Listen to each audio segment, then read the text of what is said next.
여러분 반갑습니다. 짠! 어반입니다. 빠세. 오늘은 다른 게 아니라 제가 유튜브를 시작한 게 작년 정확히 9월 25일부터 시작을 했거든요. 그걸 귀국하고 나서 시작을 했으니까 벌써 제법 됐죠. 반년이 조금 넘었는데, 오늘은 제가 반년 동안 유튜브를 하면서 느꼈던 뭐랄까 유튜브의 단점 그리고 혹은 장점, 그리고 여러분들이 가장 궁금해하는 것들이, 유튜브 하면 수익 같은 거 되게 궁금해 하시잖아요. 그래서 뭐 수익에 대해서 제가 뭐 굳이 내 수익이 얼마 벌었다 깔 생각은 없는데 앞으로도, 근데 거기에 대한 단상이라고 해야 될까, 단편적인 생각에 대해서 한번 얘기해보는 시간을 가질까 합니다. 빠세. 우선 유튜브의 단점, 이거는 제가 아무리 생각해도 없습니다. 없어요. 아무리 생각해도 없는 게, 일단은 첫 번째, 제가 맨 처음에 초창기 때 유튜브를 시작했을 때도 얘기를 했지만, 전 유튜브를 시작했던 이유가, 제가 올해 이제 37이고 부부의 나이를 앞두고 있는데, 이제는 거울을 보면 제 얼굴이 이제 늙어가고 있는 게 보이더라고요. 그래서 난 이제 뭐라고 해야 될까, 더 이상 늙어가기 전에 제 모습을 그래도 조금 남기고 싶다, 그런 생각에 시작을 했거든요.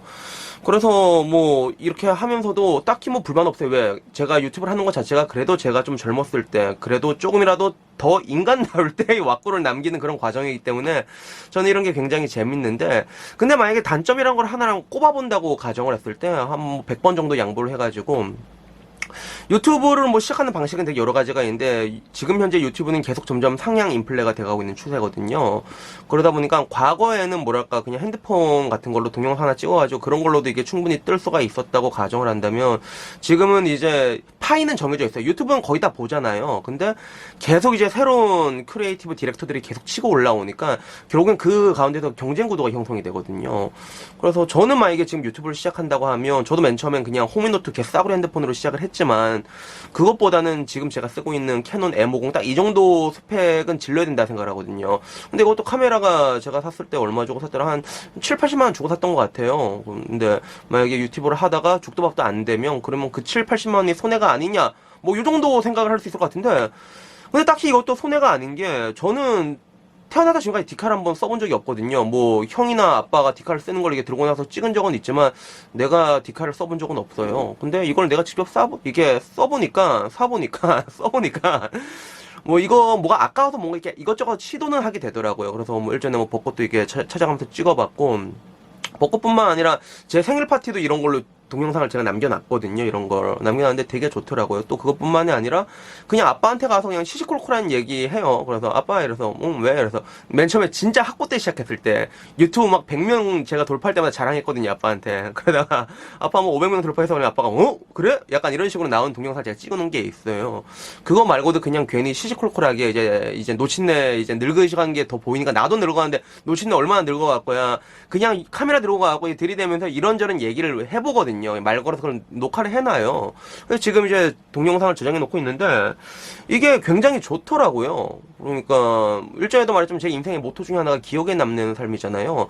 기억에 남으면 좋지만 이걸로 유튜브든 뭐든 간에 찍어 놓잖아. 그 순간은 영원히 박제가 되는 거예요, 내 인생에. 완벽하게 기억에 남는 그 순간이 되는 거니까, 저는 이걸 하면서도 와, 내가 왜 이걸 이제 했을까라는 생각이 들더라고요.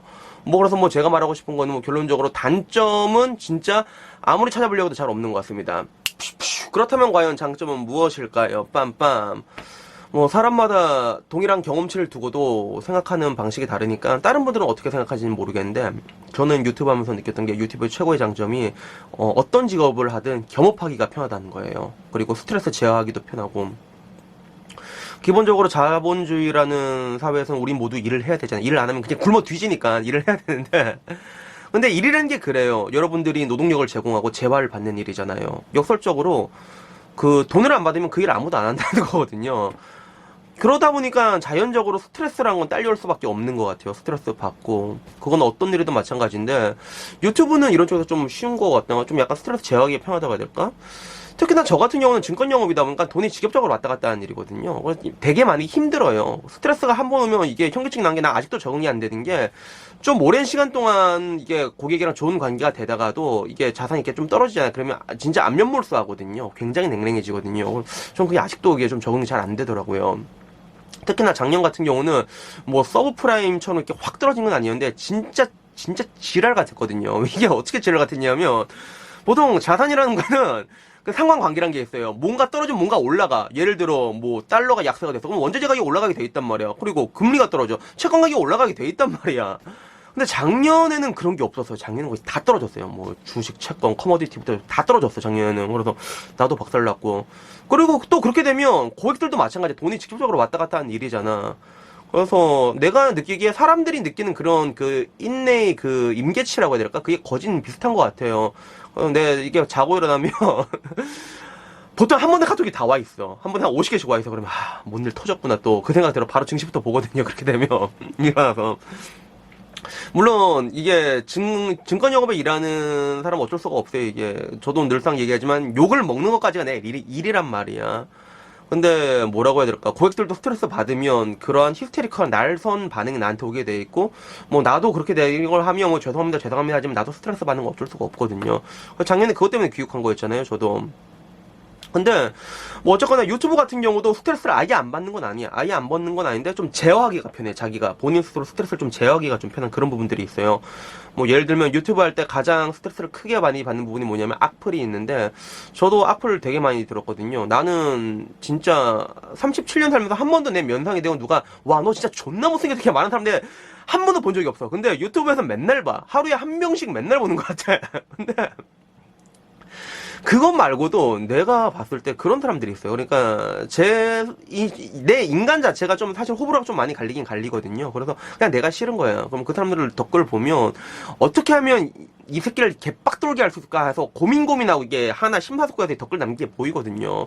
그래서 내가 그때 가장 극대노했던 게 뭐였냐면 김제동 씨를 닮았다는 거예요. 그래서 내가 이게 지금이야 이제 김제동 씨라고 하지. 그때는 뭐 내가 막 이렇게 극대노했었는데, 근데 나중에 아이디가 남으니까 그 사람은 내 게시글 볼 때마다 진짜 어떻게 하면 이제 이 새끼를 개빡돌게 할 수 있게 남기긴 보이더라고. 그럼 얘한테는 어떻게 말해도 안 되겠구나.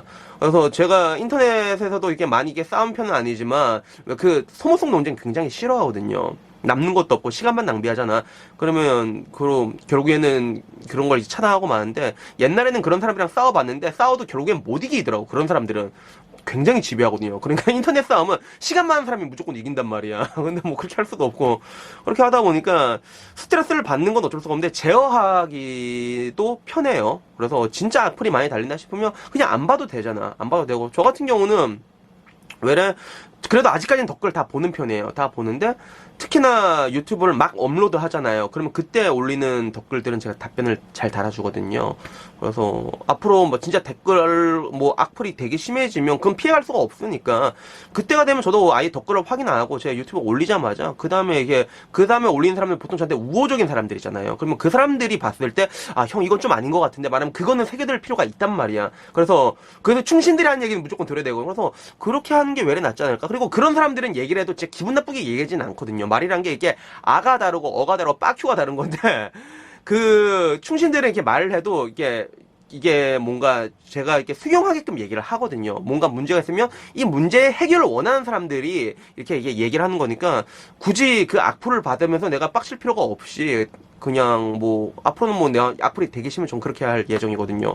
뭐 그래서 뭐 결론적으로 얘기하고 싶은 거는 유튜브 최고의 장점이라는 것들은 아까 말한 대로 겸업이라는 게 굉장히 편하고 스트레스 제어하는 것도 되게 좋고, 그리고 무엇보다 좋은 게 제가 일전에 항상 얘기하잖아요. 헬조선 하는데 진짜 헬조선 지금부터다라고 얘기를 하는데, 앞으로는 굉장히 많은 직업이 사라질 수밖에 없습니다. 특히나 뭐 대한민국 같은 경우는 뭐 제조업 강국이 여러 가지가 있는데 이게 뭐라고 해야 될까, 점점 이제 전장화가 돼가고 있는 그런 추세잖아요. 그리고 그 전장화가 되는 것 중에 하나가 금융 쪽이 지금 점점 전장화가 돼 있단 말이에요. 그래서 나도 지금 굉장히 위험하단 말이야. 제가 안 그래도 뭐 퀀텀이니 로보 어드바이저니 굉장히 여러 가지가 나오고 있거든요. 그래서 저도 약간 밥그릇에 대한 사실 그런 부분이 있어가지고 유튜브를 시작한 것도 있어요, 제가. 그래서 내가 이 직업이 없어질까 생각을 했을 때 다행히 나는 언젠가는 분명히 사라질 거예요. 지금은 중권 쪽에서 저 같은 영업직이 사라질 거라 생각을 하는데, 근데 아직까지는 필요하다 보는 게 로도가 뭐야 씨, 로보 어드바이저든 아니면 퀀텀이든 간에 중개자가 필요하거든요. 이쪽으로 자금을 끌어올 사람. 로봇가 자금을 못 끌어온단 말이에요. 그거 끌어온 경우에 사람이거든요. 그래서 나는 뭐 그 일을 계속 했으니까 뭐 아직까지는 괜찮을 거라 보는데, 근데 결론적으로 나도 제 직업이 사라질 거라는 생각을 가지고는 있거든요. 그래서 항상 뭐든지 제가 말하자면 최악의 상황을 생각을 해야 된다고. 그래서 내가 생각할 때 분명히 내 직업은 사라질 거야 라고 생각하고 있기 때문에, 그래서 이런 부분들에 대해서 새로운 이제 프론트 시장을 개척하는 그런 느낌이 없지 않아 있습니다. 마지막으로 여러분들이 궁금해할 그런 뭔가 수익에 대한 단상에 대해서 이야기를 하자면요. 제가 유튜브 10,000명 딱 돌파했을 때 한 2분인가 3분 정도가 그 수익 인증 좀 해주시면 안 돼요? 라고 물어보더라고요. 사실 그 유튜브 수익 인증이라는 컨텐츠 자체가 굉장히 잘 나가는 컨텐츠거든요. 올렸다면 사람들 엄청 많이 본단 말이에요. 근데 뭐 아까도 말했지만 저는 굳이 그걸 올리고 싶은 생각은 없어요. 난 그냥 별로 그게 꺼림칙해. 그래서 앞으로도 뭐 이렇게 구독자는 계속 늘어나지만 그걸 올릴 생각은 없는데, 근데 일단 하나 확실한 건 저는 지금은 일단 좆도 못 벌어요. 일단 좆도 못 벌고. 근데 이 부분에 대해서 저는 어떻게 얘기를 할까 생각을 해봤는데, 그 뭐라고 할까, 유튜브 수익 인증 자체가 어떻게 보면 하나의 그런 선망의 대상이라고 할까, 어떤 유튜브를 도전하는 사람들한테 그런 동기부여가 되는 그런 부분들이 많은데, 여러분들이 보는 거는 하나 확실한 건 굉장히 잘 된 사람들이 영상을 본다는 것들이죠. 그래서 수익 인증 보면 그 맨 위에 있는 걸 보지 말고 맨 밑으로 내리고서 한번 보세요. 그러면 똑같은 구독자라도 어떤 사람은 엄청나게 돈을 많이 버는데 그 밑으로 내려서 점점점 처절해지거든요. 그래서 진짜 괜찮은 사람을 보고 이거를 이제 뭔가 목표로 삼느냐, 아니면 진짜 밑에 사람을 보고 목표로 삼느냐 할 때 저는 항상 밑을 보라고 얘기하거든요. 그러니까 지옥에는 바닥이 없단 말이에요. 여러분 밑을 좀 봐야 돼. 위를 보면 안 돼. 사람은 밑을 봐야 돼. 항상 최악을 대비하라고 하잖아요.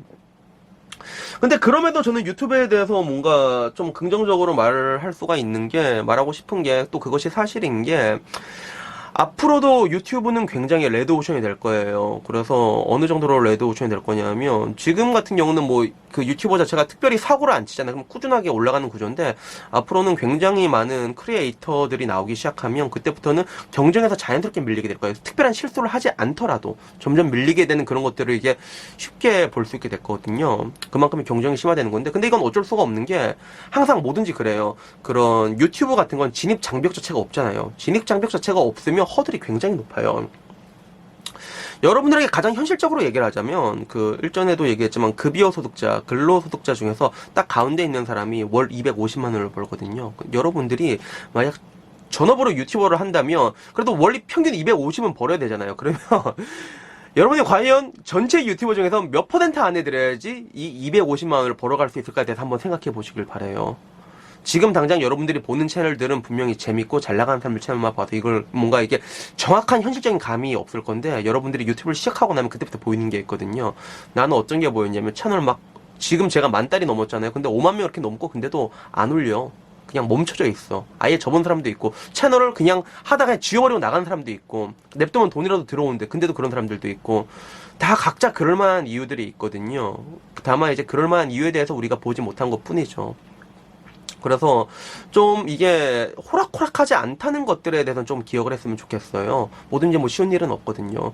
일전에 뭐 어떤 사람들이 논쟁을 하는 걸 봤는데, 어떤 사람은 유튜브를 할 때 그냥 평범하게 좀 이게 그 전업으로 가라 이렇게 가는 사람이 있었고, 어떤 사람은 야 그냥 불태워라 하는 거 집중해서 싹 가라, 난 그렇게 떴다 이렇게 얘기한 건데, 둘 다 맞는 얘기야.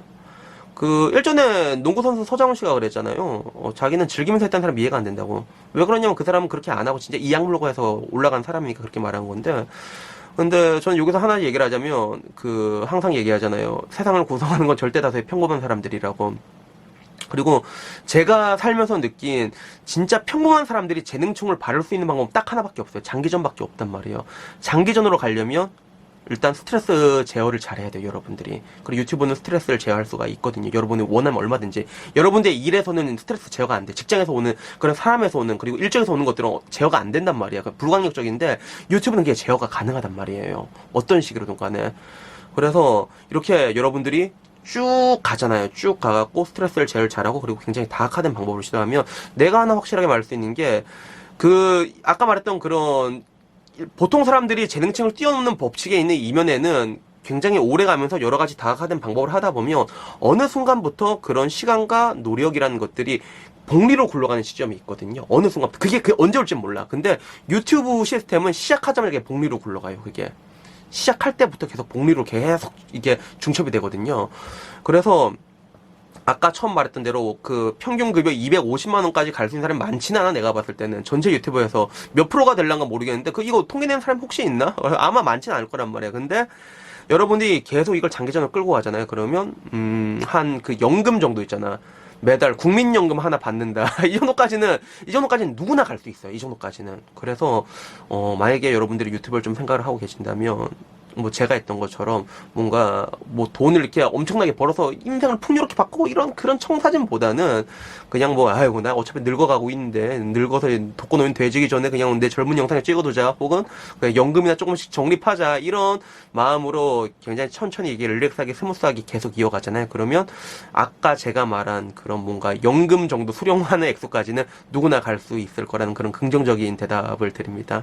그래서 오늘은 여기까지 한번 유튜브에 대한 얘기를 제가 6개월 동안 하면서 느낀 얘기를 해봤고요. 다음엔 좀 더 재미있는 얘기로 찾아뵙도록 하겠습니다. 이상입니다.